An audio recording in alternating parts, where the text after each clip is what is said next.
What's up, Star Wars nerds, and welcome to another episode of Brett on Fett. On today's episode, I'll give my quick thoughts on the latest PulseCon reveals, plus the new Cobb Vanth has finally arrived for the Vintage Collection, and I got some other pickups to share. Let's get to it.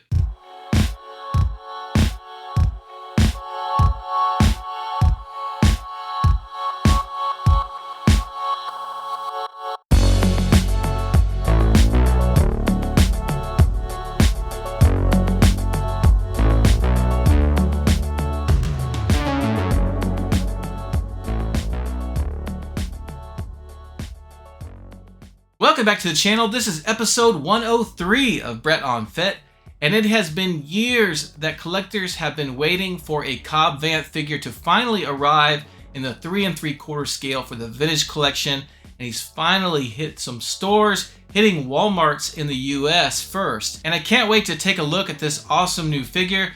Plus I've got some interesting pickups to share, but before we get to any of that, Hasbro did have their latest PulseCon on Friday, September 13th, 2024, and they had some really good reveals in both the Black Series and the Vintage Collection. So I want to give you guys my quick thoughts on those reveals first. Let's take a look. All right, so as I usually do, we'll start with the Black Series reveals from PulseCon.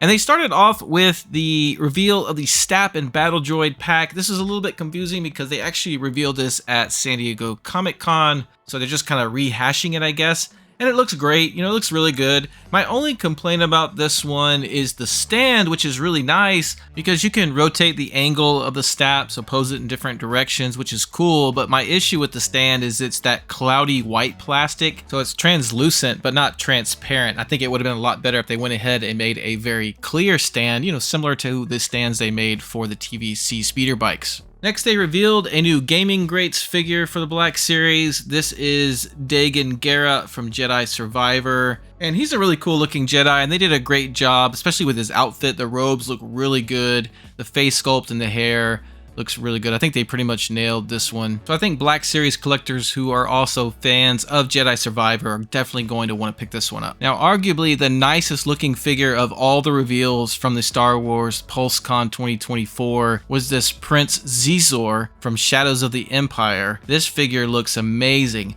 Now, I'm not a huge Shadow of the Empire fan. I actually never played the game for whatever reason. I guess because I never had an N64. So I never really got into him, and I know he goes beyond the game itself. He's in a number of comics, and he has a lot of fans. So I know there's a lot of people excited about this. I'm not excited about it. I'm not planning on buying this figure, but it does look amazing. Some really good details on this figure, and I'm really hoping they come out with a TVC version of Prince Xizor, because if he is anywhere near as good looking as this Black Series version, I will definitely be picking that up. Next up, I've been wanting a Commando Droid figure in TVC for a while, and so I was a little bit jealous that Black Series once again beat us to the punch. But it is the Commando Droid from the Clone Wars, and he looks great. I will be picking this up, especially since it's not in TVC yet, and I just can't help myself when it comes to droids. This figure in 3 3/4 scale is very expensive on the secondary market, so I'm really hoping TVC will also come out with this Commando Droid. But despite my best efforts to slow down on collecting any Black Series figures, I did go ahead and order this droid. Alright, so the Black Series team must have figured out that I've significantly slowed down on buying Black Series and just really focusing on TVC these days, because they revealed this Black Series clone commander Bakara. Bakara is one of my top TVC wants, especially from episode 3. Just a really cool design for a trooper. Very important character because he is the one that takes out Ki-Adi-Mundi. And he just looks fantastic. And I think they did a great job on this figure. It's looking really good. So again, I had to order yet another Black Series figure. And again, left hoping that another Black Series figure will eventually get made in the Vintage Collection. And they also revealed the new updated Princess Leia and Luke Skywalker from A New Hope, starting with Princess Leia, who looks very much like the recent Vintage Collection New Hope Leia. Looks very good. I think the PVC dress is the way to go to get those flowy lines. And she looks great. Yeah, looks just as good as the Vintage Collection one, basically just scaled up. And here is the new updated Farm Boy Luke Skywalker for the Black Series, and I think he looks pretty good. I think it is an upgrade from the last version. Definitely it's an upgrade. Even though it had cloth goods, the cloth goods were just way too poofy looking. And I think the PVC sculpt looks better for the robes. And his face sculpt looks pretty good. It's, we've talked about in the past how it's very difficult to capture Mark Hamill's likeness on these figures for whatever reason. But I think they did a pretty decent job with this one. And finally, for the Black Series, for the cosplaying line, they reveal the Armorer helmet. Now, some of you may recall, I do have a very small collection of Black Series helmets. I have the Boba Fett, I have the Bo-Katan, I have the Mandalorian, and I have the Scout Trooper. I love all 4 of those helmets. And there was really only one more helmet I wanted to get for my collection, and it was the Armorer. So I'm very happy they came out with this. I didn't think they would, actually. But it was my top wish list for Black Series helmets. So I'm going to get this one, and I'll probably be done at that point. We'll see. Definitely don't have the room for many more. But pretty happy how this turned out. Emily Swallow herself demonstrated the helmet on PulseCon, so we got to see, what it actually looks like in person. Chris was also wearing it, and it looks great. I don't see any issues with it. It doesn't look too cheap or anything like that, so looking forward to getting a hold of this one. All right, next up is the Vintage Collection, and as it always seems to be, there are some ups and downs on the reveals for this one. Let's start with a major up, and that is the Anakin Skywalker figure from Ahsoka, and this thing looks fantastic. Now, I'm not so sure about the card back image used. It's very dark, and they had to touch it up themselves because that scene, I guess, was very smoky and dark. I feel like maybe they could have found a better image to use, but then again, maybe not, and it's really not a big deal. It's not the worst card back I've ever seen, but card back aside, this looks like a really good figure for Anakin Skywalker, the Clone Wars version of him. Very happy with how this turned out. I love the combination of the plastic goods and soft goods. I think with the right application and the right execution, a combo of plastic goods and soft goods is my favorite type of figure. And perhaps what's even more promising is the live shot of the actual figure in hand on the table with Chris. Actually, to me, looked better than the promo images. And sometimes that's the case. The promo images have a lot of CGI and it can look a little bit funky, I guess. But no, it looks very good in person. And this figure should pave the way for a new Episode 3 Anakin Skywalker, which we desperately need in the line. Next up, also from Ahsoka, from basically the same scene sequence, is the Clone Trooper Lieutenant. And I'm not an expert on the rankings for the Clone Troopers, but I'm pretty sure this is just a 501st Phase 1 clone. At least that's what I'm hearing everybody say that's talked about it. So I think they kind of screwed this one up. I think it is just a regular 501st Clone Trooper and not necessarily a Lieutenant.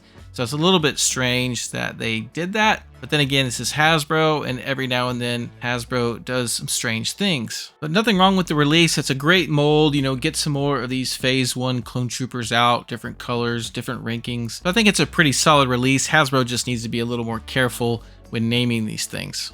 And then Hasbro revealed another Acolyte figure. This is the first reveal of an Acolyte figure since Disney has announced its cancellation. And maybe this was just me, but it felt really awkward that the Hasbro team had to reveal this and try to sell it, so to speak, so soon after Disney had to pull the plug and basically admitted that the show was a complete failure as far as ratings go. But it is Jedi Master Indara, of course, the character played by Carrie-Anne Moss. Not for very long, granted. She died early in the show and then, came back for one flashback episode. And the figure looks okay, not great in my opinion. I think the face sculpt looks a little off, and I think it's a little bit weird that her tunic was molded so short. It just makes things in that part of the figure look a little bit awkward and weird. So overall, I'm just not feeling this figure given the circumstances, and I just don't think she looks that great, so I'm probably going to pass on this one, unless I just happen to find her on a very big discount, just to complete the collection. Next up was the reveal of Dedra Meero, a highly anticipated figure for a number of fans of the show Andor, which is an excellent show. I really did like this character, so I was very excited that they announced that she was coming, and it's just a disappointment. There's just something off with this figure. At least on the promo images, I don't think the face looks that much like the actress, and the legs look very awkward. There's a huge gap in between the legs, and they look like they are probably the same legs from the recent male Imperial officers. And so she looks a little bit disproportionate, a little awkward. I'll try to reserve judgment for when I see her in hand. but I'm just not feeling this one. The card back is a little drab as well. Now, seeing her in the live stream on the desk, it did appear that her face sculpt at least looks better in person than in the promo. It's hard to tell for sure because when you zoom in that far, the image becomes too blurry. But even though it's blurry, it does appear that the face sculpt looks better in person. But something still appears to be off with the legs, and so I'm afraid there is a very good chance this will be a disappointing figure. And next up was a very big reveal for the Vintage Collection, a moment many of us have been waiting a very long time for, and that is a New Hope Luke Skywalker, Farm Boy Luke. It finally revealed what he'll look like, and the figure looks very good with one exception, and that being the face sculpt just does not look like Mark Hamill. There's something wrong with the face. I think it mostly has to do with his nose. It just seems like his nose is too big or too wide. There's just something off there, and so it's just a pretty big disappointment on the face sculpt.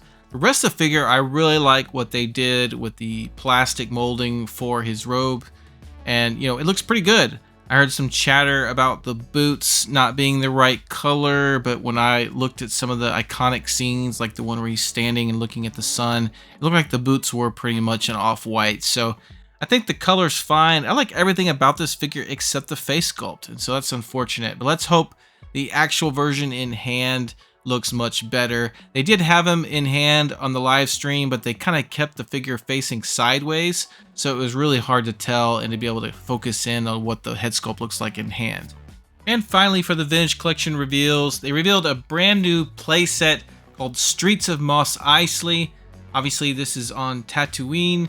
And, this is great. It's another diorama. It's something you can build out from the cantina. This is really going to benefit cantina owners, in my opinion. And if you buy more than one, they are modular, so they do work together as shown in some of these pictures here. And it comes with the new Jawa. I think this Jawa looks great. I think this is a definitive Jawa. I am totally fine if they just stuck with this Jawa from now on. And I really love the card back that this Jawa comes with. That image of a drunk Jawa outside the cantina. That's just great. This is a very fun card back. Very cool release for this Jawa. So overall, I think this is going to be a great release for, building out that world of Tatooine. It's great to get some more dioramas. It's going to go great with a cantina. Now, I just hope they will release more of these versions of Jawas in a Army Builder 4-pack, because we need to have a bunch of Jawas run around, not just one. And that was everything for the PulseCon reveals. Alright, so I'm going to switch over to some pickups now, starting with this ICCC press badge I received this past week. I will be attending the icccon this year. It's October 3rd through October 6th, 2024 in Nashville, Tennessee. You may recall if you've been following me a while, I went last year, met up with some friends. I do plan on meeting up with some more collector friends this year, and I'm just honored and very excited that the ICCC folks granted me a press badge. There's going to be some amazing guests there this year, including Warwick Davis, Billy D. Williams, and Timothy Zahn, just to name a few. I really hope to see some of you guys there. Let me know in the comments if you're planning on going to ICCC. Alright, next I picked up another Funko Pop for my I Don't Collect Pops pop collection. This is a Bronze Vader Amazon exclusive. I just thought this looked really cool and unique. I'm not sure if Funko has made these bronze pops before, but if they make any more, I might be in trouble because these are pretty cool.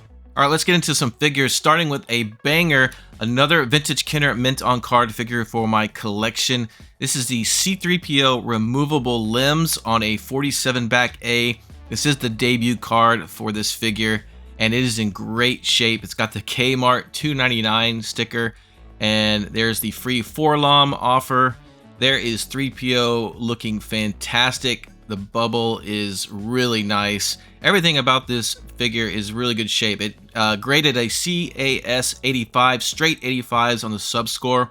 And I actually bought this from someone on a Facebook page, and it turned out by total coincidence, the guy lives about a 30-minute drive from where I live, which was awesome. I was able to meet him up, really nice guy, and it turns out this is actually from his childhood collection. He had a number of figures kept in a box in his mother's attic. He retrieved the figures several years ago, and a number of them were in great shape still, so he sent them off to be graded, and now he's selling a few, and so just really awesome to add this to my collection. It's one of my favorite Kenner ESB card backs. All right, next I got several TVC figures in the mail, starting with this HK-87 Assassin Droid Arcana from Ahsoka. This is the other color version of the HK-87 droid. You may recall the previous one we got is that all red one. It is VC-330. There's a look at the back of the card. Pretty good figure. I actually like this version better than the previous one we got. And then a couple of Acolyte figures came in, starting with May Assassin. Pretty cool looking figure. I really do like this card back. It's a really cool image. A little bit dark, but still pretty cool. And the figure looks like it was done very well. Cloth goods and some really good sculpting and some decent accessories. Face sculpt looks pretty good. It's VC328, and there is a look at the back of the card. So yeah, this is a really good figure. So kind of a downer that they made such a great figure, but the show unfortunately did not do well at all. And then the other Acolyte figure that came in was Jedi Master Soul. This seems to be another great figure from this show that unfortunately did poorly. The card back image is good, and look at that face sculpt. Very good likeness to the actor. I like the soft goods and the mold of his robes. It is VC329, and there is the description and a look at the back of the card. So yeah, another solid figure from this canceled show. Now, when I received these two, I realized I apparently forgot to order the OSHA figure. At this point, I'm kind of down on everything Acolyte related. Really don't feel motivated to buy that figure. Just like the Jedi Master Indara, maybe if I find OSHA on discount, I will go ahead and pick her up just to complete the set. All right, so that brings us to the man, the myth, the legend. Cobb Vanth finally arrives in TVC. This came in from Walmart. I saw that Walmart had him in stock. I ordered him. He showed up in 2 days, and he's actually in really good shape. I was really shocked by Walmart on this one. Great looking card back image. There is the figure on the blister. Looking really good. It is VC343, and I really like these yellow backgrounds with the black lettering. I think that pops really nicely.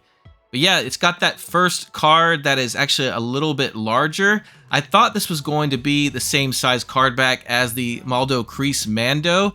Let's bring in that Mando. So you can see the Mando is much larger, a much wider card. This is a star case that I keep mine in. This is actually made for starting lineup figures. They use the same size card back. So part of me was hoping these new deluxe carded figures would use the same size card back so I could just keep buying those same star cases. As you can see, it's not. So it looks like there's about an inch difference between the new deluxe card and the Maldo Kreese card. And I'll just bring it in a standard TVC as well, so you can compare the new deluxe card back to that. Let's just flip it around here, and you can see it's also about an inch difference. Why don't I just bring in a ruler to explain the exact difference? So the standard card back is 6 inches wide by 9 inches tall, as you can see. And the new deluxe card is 7 inches wide by 9 inches tall, so exactly 1 inch difference. And the Maldo Kreese was 8 inches wide by 9 inches tall. So it's just a 1 inch increment between the three card backs. So we're dealing with a 7x9 card back moving forward for these deluxe cards. So I just hope the card protection companies out there will start making some 7x9 star cases and acrylic cases as well. And to explain why Hasbro is doing this in the first place, let's bring in the armor pack of the Sith Trooper. You can see that they squinched that photo image into a very tight little section. These are relatively the same size blister on these cards. And so Hasbro was just trying to avoid having to cram in the photo image in such a tiny space. And I kind of agree with that. I like the standard 6x9, but I agree the 7x9 image looks way better. And who am I kidding? I would have been happy with any size card back as long as I've gotten rid of those deluxe boxes with no windows. This is so much better. Thank you, Hasbro, for listening to the fans by getting rid of those deluxe boxes. Now, it would be really awesome if you went back and put the new Jango Fett on a traditional TVC card back. That'd be just great. Thanks a lot. All right, so here is everything out of the box. Comes with a lot of accessories that you would expect. There is his blaster rifle. There is his blaster pistol. Really good looking molds on these, but no paint apps at all. A little bit of paint apps would have been nice. There is his jetpack. This looks really good. Very pleased with the way the jetpack turned out. And the missile is removable. So there is the missile. It's got a nice metallic paint on there with a touch of red. Let's go ahead and plug that in there. It fits nice and snug into the jetpack, so that's good. And there is a look at the Boba Fett helmet, all weathered up. Looks great. Love the paint apps. This is a swappable piece. And unfortunately, the range finder is not articulated. So that's probably my first bit of disappointment so far with this figure. And there's two standard fire effects for his jetpack. All right, let's take a closer look at the figure itself. Fantastic head sculpt. Really like the hair and the facial hair on this guy. Great paint apps. You see he's got some wiring coming out of his gauntlet to his back. And there is his belt buckle. I believe that signifies that he is sheriff. The weathering on the armor looks really good. Very happy with this. And let's just pop his head off and pop on the Boba Fett helmet, and looks really good. Scale looks really good. Let's pop on the jetpack, and that looks awesome as well. Yeah, really happy with the way this turned out.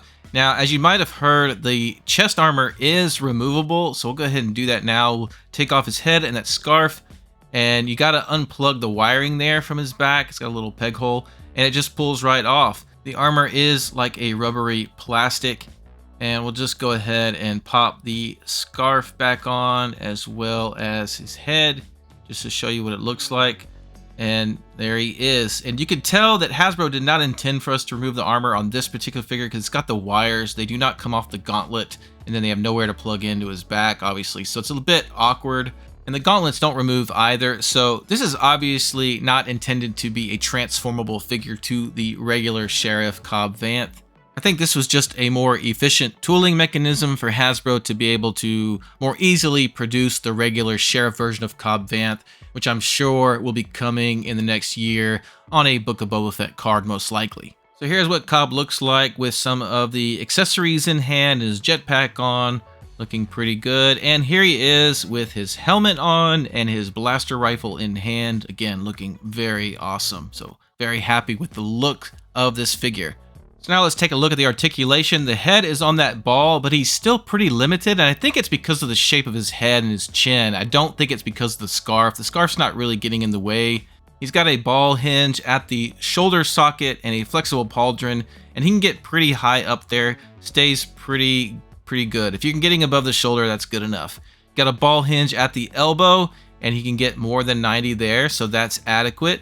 He's got a swivel wrist with a horizontal hinge, as I refer to it, so that's great. It's a little bit cumbersome to move the wrist around because of the bulkiness of the gauntlet, but it still works. The crunch is on a ball socket, and it's a little bit rickety. It's not super smooth. You can kind of feel it clicking around as you're moving it for some reason. I don't know why some are like that and some are not. Not a big deal, just noting it. And it's got the standard awesome barbell hips. You've got a swivel cut there at the upper thigh. You've got a ball hinge at the knee, which gets 90 degrees, so that's good. And then you got a standard ankle hinge, but with rocker ankles, which is perfect. So really you got all the articulation you need in this figure. The only negative is the head movement is slightly limited. So let's get him on the spinny. So overall, really happy with this figure. I wish it didn't take so long to get him, but I guess he's worth the wait because they did a great job executing the features on this figure. He looks good. The accessories are nice. The paint apps are great. Articulation is good. And I love the card back. And most importantly, so thankful they got rid of those deluxe boxes. Alright, so that's going to do it for this episode of Brett on Fett. Let me know in the comments if you were able to get your hands on the new Cobb Vanth yet and what you think about him. Plus, what do you think about the latest reveals from PulseCon? Thanks for checking out this video. Thank you so much to my subscribers. Don't forget you can also follow me on Instagram. Take care, and we'll see you next time.